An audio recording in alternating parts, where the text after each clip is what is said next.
You've reached Hotel Pacifico, your 5-star destination for BC politicos. Press 4 for room service.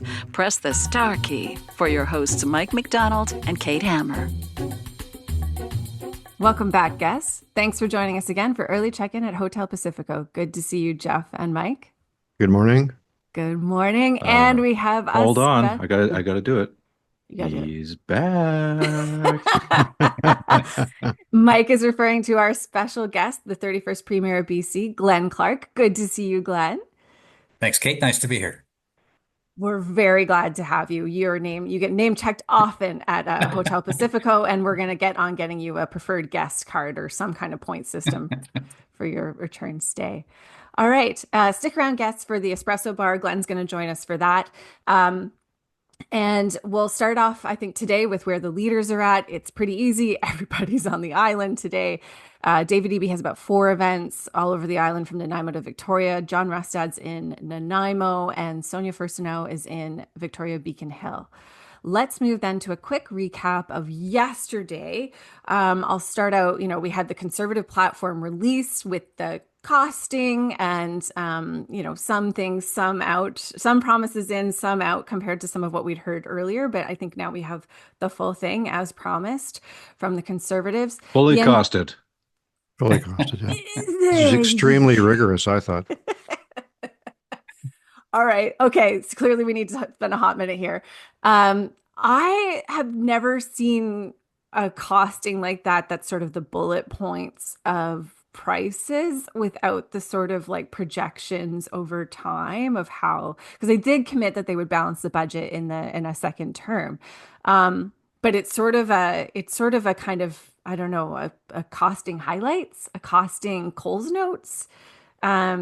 Is this like, Geoff, I mean, again, I'm going to say it's not as though the NDP's was super thorough, but is this a level of detail that we typically get in BC, or is this a little bit more scant? Well, I don't think the voters are really aware that platform is a concept, not a thing, really. It's as long as you can say, I have one, and point to something, most 99% of voters are not going to check it out. And so the NDP's is more like a War and Peace tome than the Coles notes or sort of sketch of a plan, that concept of the Conservative one. Surprise to me, the Conservative one was it took all weekend to get it done.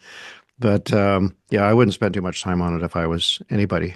Okay, Glen, but I'm gonna ask you, like, if you're, part of your contrast, if you're John Rustad and you're running in contrast to the NDP partly on spending, does it put more onus on you to be more detailed about what your path is to balance? Well, to be fair, Kate, it's a bit of a clown bus, isn't it? I mean, it's not a real party. I mean, they just cobbled together a bunch of fringe people. They don't have an organization, a party. You're talking about They're just Conservatives? trying to make up stuff as they go, and so they're just basically outspending the NDP only in their priority areas. But they're not a serious political party designed to govern. Well, They're a bunch of fringe, anti-vax, anti-science, anti-climate change, people that cobbled together, happened to be in the right place at the right time because Mike's old party completely imploded. And so you're left with this weird kind of mix of people as they make things up trying to get elected. okay. Hey, save all your good stuff for later, Glenn. Mike, just really quickly to you, because they are serious contenders to run the province. What did you think of the detail that was there? And that wasn't there? I mean, over the next several weeks, people will have a chance to review the platform in detail. And but look, they're, as Geoff said, they're putting the platform out to satisfy this requirement to have put out the platform with some notional accounting. And the pendulum has swung away from people caring, or the media even caring about the full costing of platforms, it seems. There was a time when the pendulum was swinging hard to the other side, where demanding a full accounting of everything that you're promising and how that fits into a fiscal plan. And to some of the platforms in the past look like budgets. Mm-hmm. And now over time, people say, I don't think people care about that as much. We can get away with more.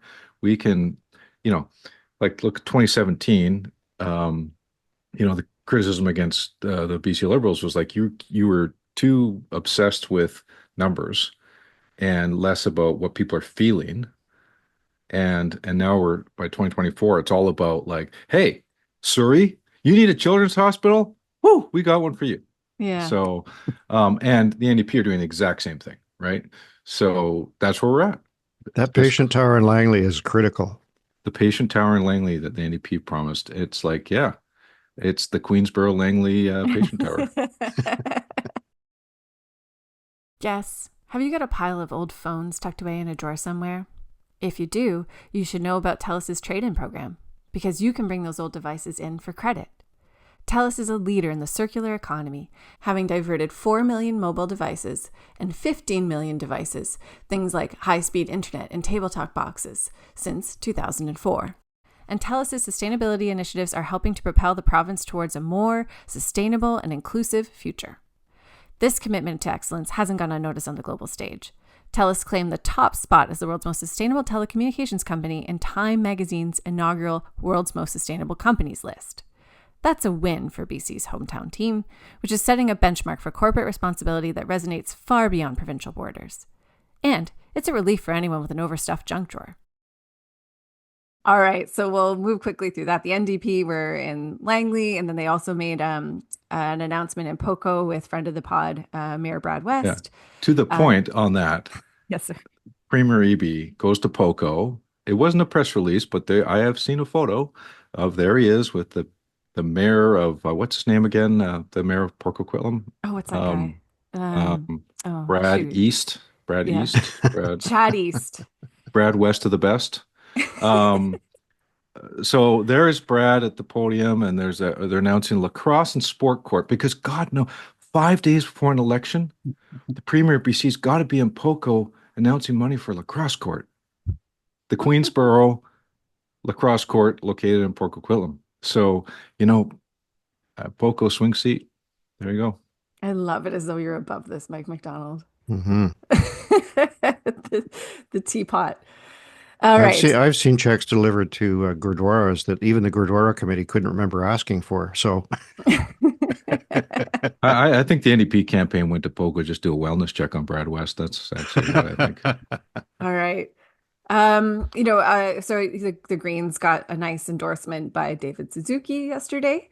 And then just to name, there's some big headlines, I think, bumping sort of the election news off of the front and sort of having, I think, an ambiguous interplay with provincial politics. But the two big ones being foreign interference in India, and then the designation of Semidoun, a Vancouver-based Semidoun, as a terrorist organization. So on both those issues, I'd say between the NDP and the Conservatives, not really strong differences in how they react. Maybe a bit of thrown mud, but largely just headlines dominating the day without much difference between the parties. I don't think the public paid a lot of attention to it, honestly. Yeah. Okay. All right, let's move it then. Move it along to Milking the Data, brought to you by BC Dairy. Farmers need guaranteed access to water to feed BC. We don't have new numbers today, but having Glen here, and we do want to just indulge, I think, in a couple pieces for this. One is, Mike, can you talk to us about, you have 5 ridings, I understand, that you're watching that you see as the ones that will actually go. Are we putting a bet on this? The ones that will actually predict the election? I'm going to put out to the listeners here. Okay. Yeah. And the watchers. I'm going to list 5 ridings that I think they will go with the government on election day. So if the Conservatives win, they're all going to go Conservative. If the NDP win, they're all going the NDP. Now, I did a little bit of thought in this. I didn't do a ton of thought. So, be kind if I'm 0 for 5 on this. So we're wagering like a beer. Well, I think we should probably wager a glass of chocolate milk, Kate. Oh, right. Sorry. Given our sponsor. Jeez, off brand. Yeah. All right. An espresso martini. So here's 5 ridings that I think will go with the winner on election night. Number 1, Nanaimo, North Landsville. Historically a BC Liberal area. Obviously when NDP last time. The time before, though, narrowly, yeah. The last time was Michelle Stilwell had part of this seat. North Nanaimo, there's a big divide between North Nanaimo and South Nanaimo, and the North Nanaimo parts where it's more affluent and generally more free enterprisey. And you've got the former NDP MLA from Chilliwack running as a conservative, Gwen O'Mahony, and a new Democrat candidate, George Anderson, used to be a city councillor, and there's a Green in the race. So, so that's what I'm watching. I think it's if the NDP win, they're going to win this seat, but it's going to be close, in my opinion. Number 2, North Vancouver Seymour. For the first time, the NDP won this last time. Historically, strong BC Liberal seat, but over time, the margin of victory was decreasing in this riding as kind of the parties responded to voter coalitions a little differently. It's a fairly urban riding, and with the Conservatives having a bit of a rural appeal, to me it's not a great fit here. However, other factors if it's a Conservative majority, will probably overpower that and deliver it for the Conservatives. But again, I think this is another close one. You got incumbent MLA Susie Chant and Conservative candidate Sam Chandola is a newcomer, and you've got a Green candidate in the race as well. Number 3, can't do a list without Surrey. Surrey Cloverdale. It's a marquee matchup between, I think it's the only, there's 2 races in BC that have 2 MLAs facing each other. One is Beacon Hill, and this is the other one, Surrey Cloverdale. And you've got Mike Starchuk, incumbent, a strong candidate, who arguably stole the riding last time from the BC Liberals in what used to be one of the top 5 BC Liberal seats. Now, Cloverdale's boundaries have changed a bit over time, but it's still the heart of it. And then you got Eleanor Sturcombe, who popped over from her riding of Surrey South when she was evicted from it by the Conservatives, and then they gave her Cloverdale. So that one's a hot race. And again, I think it goes with government. 2 more, right next door to Cloverdale, Langley Willowbrook. This is one of those orange wall seats that the blue wave comes roaring in from the interior up through Chilliwack and Abbotsford and hits Langley. I think Langley Willowbrook is one of those seats that will go with government. It's going to be tight. It's got the city of Langley in it. Mary Polak had a lot of the seat for a lot of years, but her margin of victories were declining over time.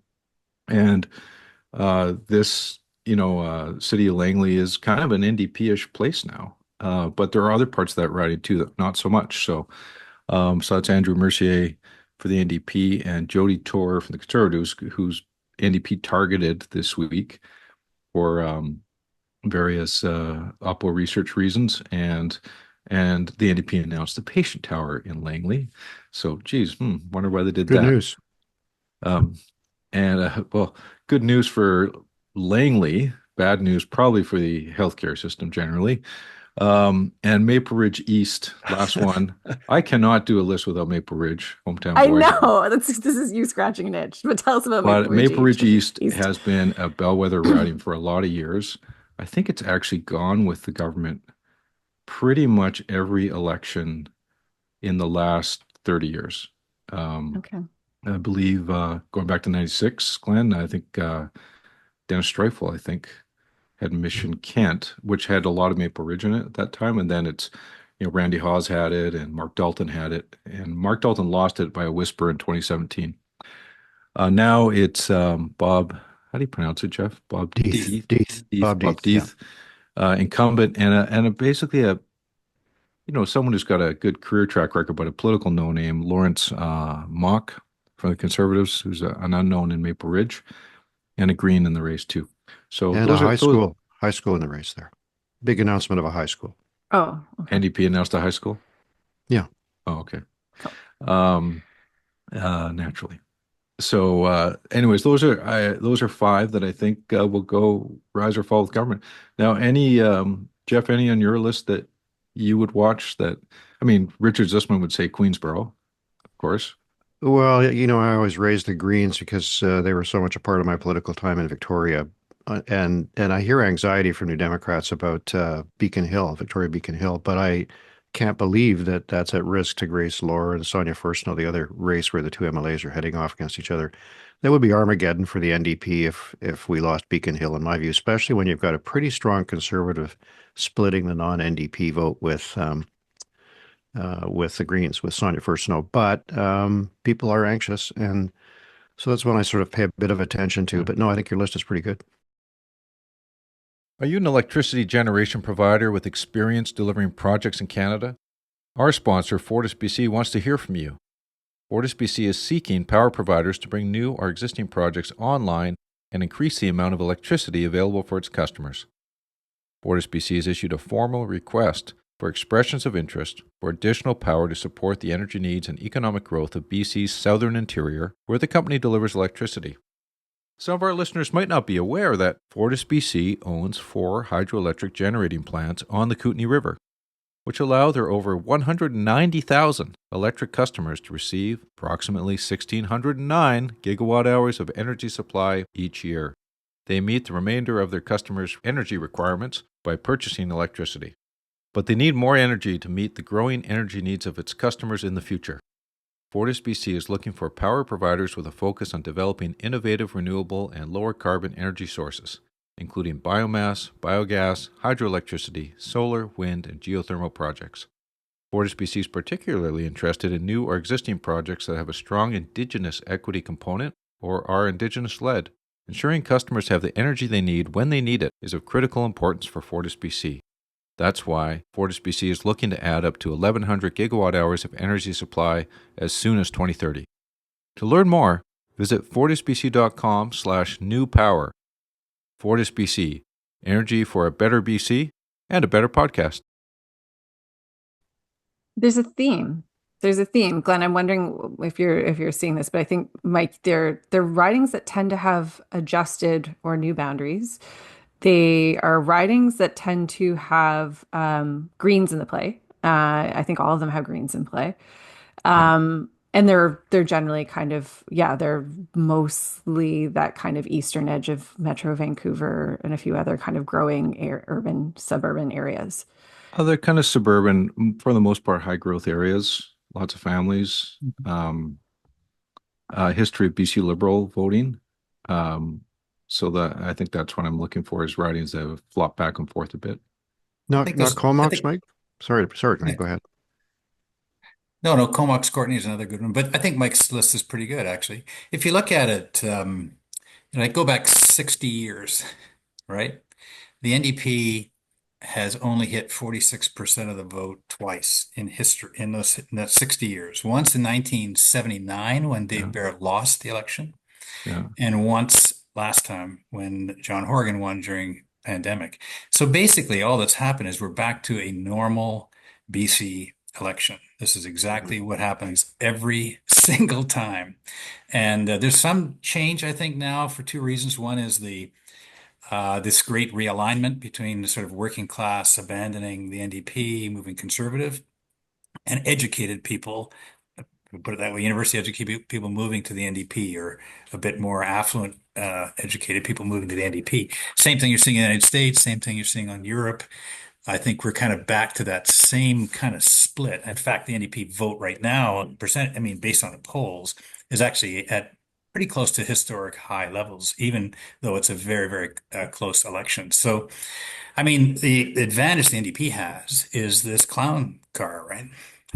It's not if it was a traditional Mike's old party with a more traditional leader and a traditional base and a traditional, opposition.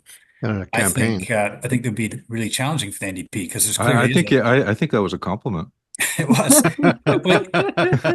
We've come a long way in our relationship. My only point is, after the government's been in power for 7 or 8 years, really, there's a tendency to look towards change, right? And at least in British Columbia, we don't see it very often. And so the challenge is that people don't want to jump on the clown train, right? This is a fringy group of whack jobs, running for the Conservatives, and that's really a huge advantage for the NDP in those seats that Mike mentioned, right? In other words, those very close seats. I think if you're an educated person who believes in science and climate change and vaccines, it's hard to vote for this party that is a collection of kind of weirdos. And so I think, I mean, when John Rustad is too right wing for the right wing Kevin Falcon's party, you know that it's, you know, they've really polarized it that way. And I think that's very good for the NDP. But it's very close, as it always is in British Columbia. And I think those seats that Mike mentioned are probably pretty accurate. Do you see the Conservative campaign, Glenn, like adjusting and maybe noticing this? I'm thinking of Yeah, facts like how in the platform yesterday we saw some pieces that were pulled sure. out and that maybe they are adjusting the jib a little Oh, bit. totally, Yeah. Kate. I mean, totally. They're desperately trying to mainstream themselves, you know, and try to bring them back to normalcy so they can win an election. I mean, the problem with it is that, I mean, Rustad himself, as I said, was expelled from the right-wing party because he didn't believe in climate change and because he's a vaccine skeptic. So it's pretty hard for him to run, you know, hard to the center when he's such an extreme character that he couldn't even survive in the right-wing party in British Columbia that was trying to form a bigger tent. And so I think that makes it harder for them to do. And they also have so many quotes of these, you know, racists and homophobes and, you know, vaccine causing, you know, disease. You know, this is a kind of American weird Trumpian kind of thing that we're seeing. And so I think that's the huge advantage the NDP has right now is that anybody who is, you know, intellectually concerned about these questions, educated people Mm. particularly, I think have a hard time voting for a party that has these But kind of kooks in it. you're a self-described populist, Yeah, and despite all that, I mean, we could have been sitting here in 2016 talking about the Trump-Clinton election, and for the almost sounding the exact same way, yeah, right? true.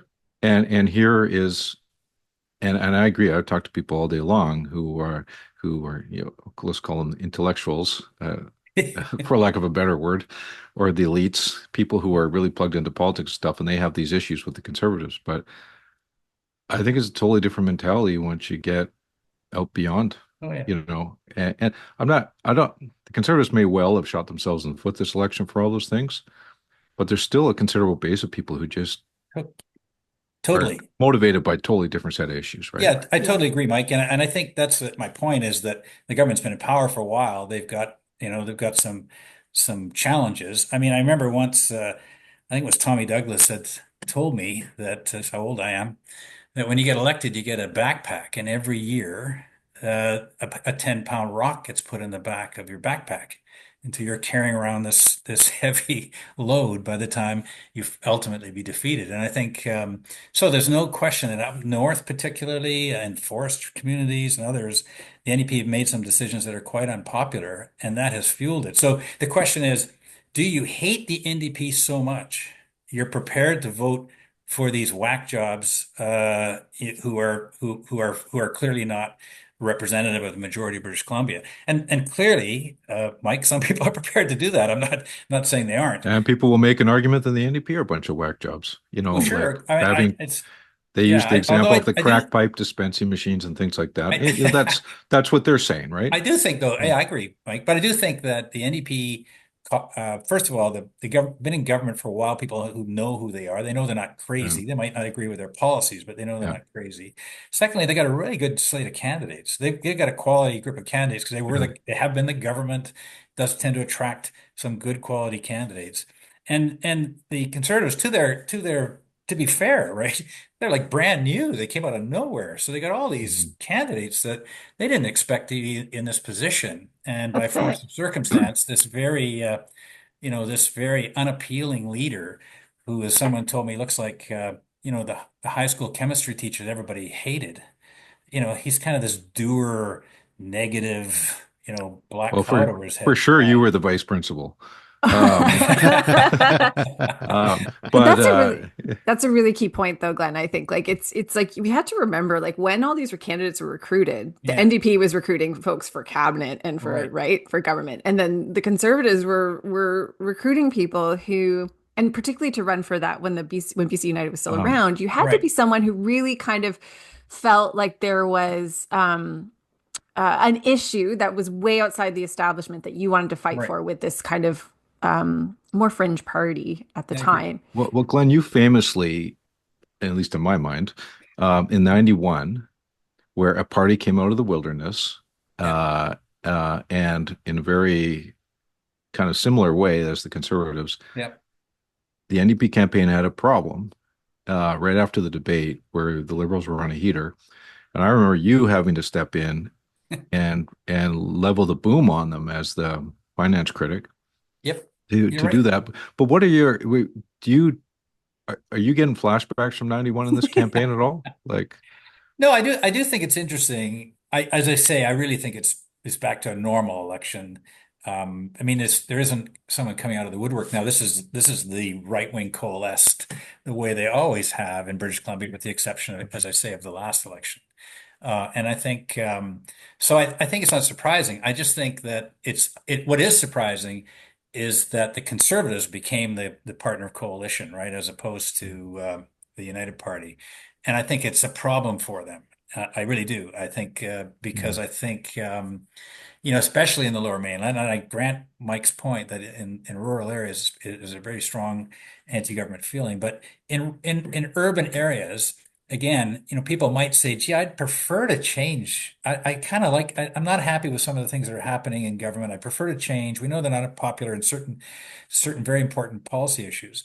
But they're just not prepared to get on the clown train. They're just like, I can't quite bring myself to support someone who doesn't believe in climate change. Like literally, that's such a minority position in British Columbia, and same with vaccines. It's such a minority position that to take that it just turns people off. At least some people off. Enough people off. I think that's why the NDP is at polling at historic levels. Remember, only the last election and 79 is, the NDP is right at that level, maybe even higher than that at the moment. And that's clearly because I would say federal liberals, traditional federal liberals, and some traditional provincial liberals are probably voting for the NDP because it's the lesser of two evils. I'm Hamas, and this is Simon, and we live in Surrey. We started hosting on Airbnb because we thought we had the spare room, and why not share it with people? When our guests come in, first thing usually they ask is, I'm really hungry, it's been a really long flight, can you recommend a place? Usually Simon is really good with that. He knows all the good spaces. Because we got a lot of good reviews and people commented on the overall look of the space, I was like, okay, maybe I can do this for a living. It actually gave me the courage to start school in interior design. It made such an impact on us financially, and I don't know, I think we're happier because we started Airbnb for sure. Learn more at airbnb.com/host. so if you have your pants around your ankles on election night, what happened? Like why, how did the Conservatives win? Oh, I think If that as when I was on the show before, I think I said this. I mean, the NDP has some challenges, right? The healthcare system, people are not happy.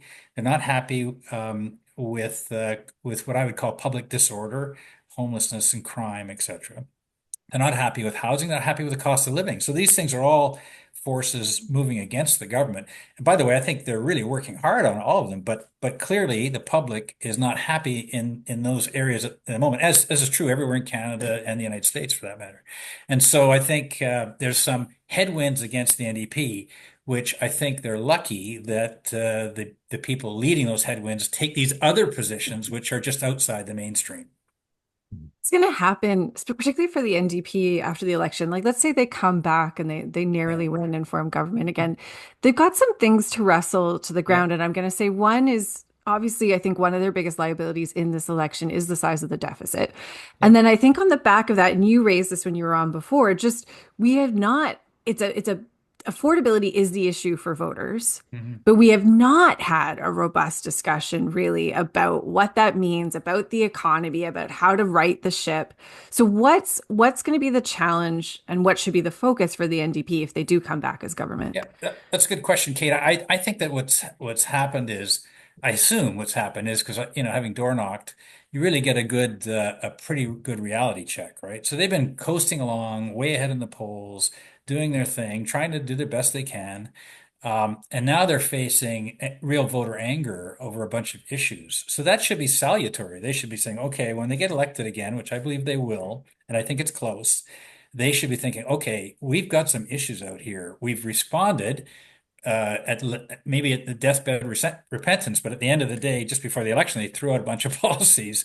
Now they have to hone in and govern. And I think they really have to move to wealth creation from wealth distribution. And I really think there's no question that the economy in British Columbia needs some attention from government. And that's where I think they need to go to. They need to look at fiscal framework, where they're going, long-term planning, reducing over time the deficit, and spending some effort on trying to stimulate the economy in British Columbia for the longer term. On the other side, with the Conservatives, there's going to be some kind of like, whether they form government or they're the official opposition, there's going to be some kind of battle for the id of that party, right? Like to your point about what the coalition is like, and how's that likely to play out? Like, what are going to be the, yeah. That's a really good question, Kate. I talked to some business people who are supporting the Conservatives, and they said, well, we know that he's got all these wacky policies, but we think we can control that. It's more important that we get a right-wing government back in British Columbia. So they're still supporting them. But I think it's going to be interesting because it's a pretty extreme personality. And again, I want to be kind of positive. I mean, he's taken some extreme positions. Let's get rid of ICBC. Let's not have vaccine mandates. Let's get rid of the climate change stuff in British Columbia. Let's, exploit our oil and gas. I mean, he's taking very aggressive positions, which are very clear for people, which I think hurts them politically. But if he wins, I mean, I think it's going to be quite a radical government. I think they're really going to have some fun from their point of view. And I think if you're working in the healthcare system, working in public sector, if you care about climate change, all that stuff. I mean, firing Bonnie Henry, privatizing ICBC or whatever he's going to do, all that kind of stuff is a pretty radical prescription that he will feel he has a mandate for. And one thing, to be fair to John Rustad, people think they can control him. My goodness, give him credit. He left, he crossed the floor, he formed his own party. He's taken them from nowhere to this position. So I don't think he owes He'll be a hero in the Conservative Party. No doubt about it. Yeah, if I think he actually wins. Yeah. Yeah, if he actually wins, I think he doesn't owe anybody anything. I think you'll see a pretty radical, not pretty, I think you'll see a very radical reaction to the NDP government in British Columbia. And I think it'll be awful, actually, personally. Well, Glenn, will you grab a coffee with us? Yeah, I got to run though. Okay. You go quickly. Yeah. Okay. Well, actually we can have we'll just raise our glass, raise a coffee, or take a shot at something you think that was good in the last or bad in the last few days. Chapman. The whack job candidate. Let's take a shot at him. I mean, my God, how can that guy get elected in British Columbia? Surely people won't vote for that. He will be elected. He will be elected. He will. Teresa, Mike says, I know. I know. Yeah. I'll go. I'm gonna take a double shot espresso shot at the NDP War Room, who suffered from War Room derangement syndrome the other day, which is a common affliction known to war rooms of all stripes from time to time. But they put out this release the other day about Rustad promising to bring back the McRib. Yeah. And sometimes things that seem funny in the war room, it just, It's weird. Just focus on your job, on the core issues, and don't make cute jokes on the press release distribution system. That would be my advice. But anyways, I was a bit of a head scratcher. So anyways, everyone get some oxygen and settle in for the last few days of the campaign. You'll be fine. Yeah, quality control laps there. I'm just going to raise a glass of latte to the Conservative platform writers who keep focusing on textbooks, because it just gives you an insight into their thinking that repeatedly they want to review the textbooks for ideological content and to lift ethnic guilt, by which I think they mean white guilt. And I'm just trying to think back to my kids who didn't have the advantage of that kind of protection and never came home once and said, Dad, can we tear down a statue of Johnny McDonald this weekend? That never happened. Anyway, interesting, and lots to be learned from that non-platform. That's it for me. I will pick up from there, Geoff, because I want to raise my glass. I'm thinking it's a little bit funky. It's like a pumpkin spice latte for the conservative platform writers. And again, I want to say I was among those saying you need a bit more optimism, you need a bit more hope. And I never in my wildest dreams thought 5.4% growth in GDP was like that's wild optimism. Like, way to go, way to dream big. Never happened before, but Lots of sunshine there. But I mean, yeah, that's what we were all saying. Bring the optimism, and they did. And on that optimistic note, guests, we will thank our guest, former Premier Glen Clark, for joining us today again at Hotel Pacifico. Thanks to all of our guests for joining us for episode 16 of our daily election podcast. Thanks to our presenting sponsor, Telus, and our sponsors, Fortis BC, Airbnb, and BC Dairy. We will see you Thursday, guests. BC, you can never leave. Checkout time at Hotel Pacifico. We hope you enjoyed your stay.